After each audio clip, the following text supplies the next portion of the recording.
Dulu semua orang zaman Rasulullah SAW itu dilatih jadi aktor, jadi subjek. Sehingga orang yang miskin pun ketika perang Tabuk, perang Dzatil Usrah itu semua menyumbang. Ada yang menyumbang emas yang nggak terkira, yaitu Sayyidina Utsman. Ada yang cerita, ya Rasulullah saat tadi malam buruh dan punya beras hanya 2 kilo, yang 1 kilo saya sumbangkan jenengan, yang 1 kilo saya pakai untuk keluarga kami. Sekarang logikanya sederhana, kalau orang miskin 3.000, pas itu anggap saja pasukannya misalnya 3.000. 3.000 nyumbang beras 1 kilo, itu artinya terdapat 3.000 kilo beras. Artinya apa? Orang Islam yang miskin membiayai dirinya sendiri untuk makan. Dan mereka adalah aktor heroik. Tapi kalau misalnya ini orang-orang miskin ini tidak mau urun rembuk, kemudian menjadi beban negara, maka yang harusnya dipakai senjata, dipakai beli sembako. Dulu zaman Nabi meskipun orang itu miskin itu semuanya bersifat heroik. Sehingga perang Dzatil Usrah itu perang paling dikenang Al-Quran. Nah, efek dari ingin memberi adalah tidak tamak. Makanya kalau dalam kitab tasawuf itu orang pikir itu gak dikritik. Yang dikritik orang tamak. Karena orang menvonis orang lain kikir itu pasti karena berkeinginan mendapat. Kalau tidak berkeinginan mendapat, maka orang lain tidak akan kamu vonis sebagai kikir. Andai kan kita semua ingin memberi sumbangan kepada Indonesia, maka kita tidak akan menvonis pemerintahan kita tidak becus ngurmat kita. Meskipun pemerintah tentu berkewajiban ngurmat orang-orang miskin itu tentu. Tapi andai kan semua orang miskin berpikir ingin menyumbang pemerintah, maka tidak akan menyalahkan pemerintah ketika faktanya nanti suatu saat atau kapan saja, semoga ini tidak terjadi, itu tidak mampu menyumbang.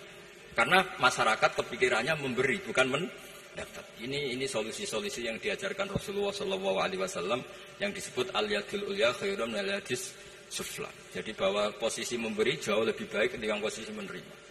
Sehingga ketika Allah mensifati orang baik itu siapa? Allah mensifatinya sederhana. Wa mimma razaqnahum yunfikun. Orang yang kepinginannya itu yang memberi. Itu dulu zaman Nabi pas perang Khandaq, pas perang Tabuk, pas beberapa perang. Itu orang yang paling miskin pun turun. Sampai orang-orang munafik mencibir, innallaha ta'ala la ghaniyun an shadaqati hadza. Allah tidak butuh sedekah hanya 1 kilo. Tapi coba efeknya dari sedekah 1 kilo itu tadi, misalnya orang miskin yang perang 3.000, itu semuanya memakan uangnya sendiri setidaknya enggak jadi beban negara. Terus mentalnya itu patriotik. Dari mental patriotik itu ketemu Belanda kayak apa, mereka bisa makan apa saja.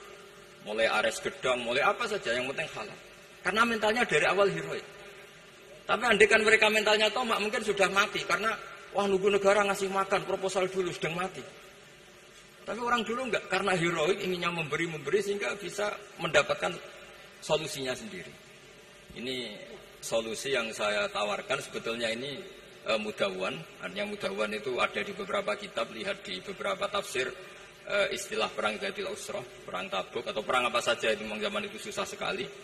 Itu menjadi solusi utama adalah setiap orang ingin bermental patriotik. Nah, kalau sudah orang bermental patriotik itu gampang, ukur apa saja itu gampang. Karena tadi dari 3.000 atau 1.000 atau apa saja pasukan, sampai ada yang urun tadi beras 1 kilo. Tapi 1 kilo itu menjadi satu watak, satu karakter bahwa bangsa ini inginnya memberi sama negara. Sehingga negara ini mudah merdeka. Coba kalau semua orang miskin zaman itu bermental ingin mendapat, ribut proposal, nyalahkan ini, enggak didata miskin tersinggung, kan capek. Jadi ini memang zaman akhir ya, agak aneh, orang enggak didata miskin itu tersinggung. Kalau besanan nyari yang kaya, tapi kalau ada sumbangan nyari sebagai yang miskin. Jadi kalau tanya solusi khas ulama, kita belajar dari perang Dzatil Usrah. Itu orang yang miskin semuanya urun. Nah, barokahnya urun itu kemudian mereka bermental patriotik. Barokahnya patriotik, yang kaya, yang miskin, yang pinter semuanya berkontribusi untuk menyumbang negara. Akhirnya negara ini bisa merdeka sebelum terbentuk TNI, sebelum terbentuk Polri.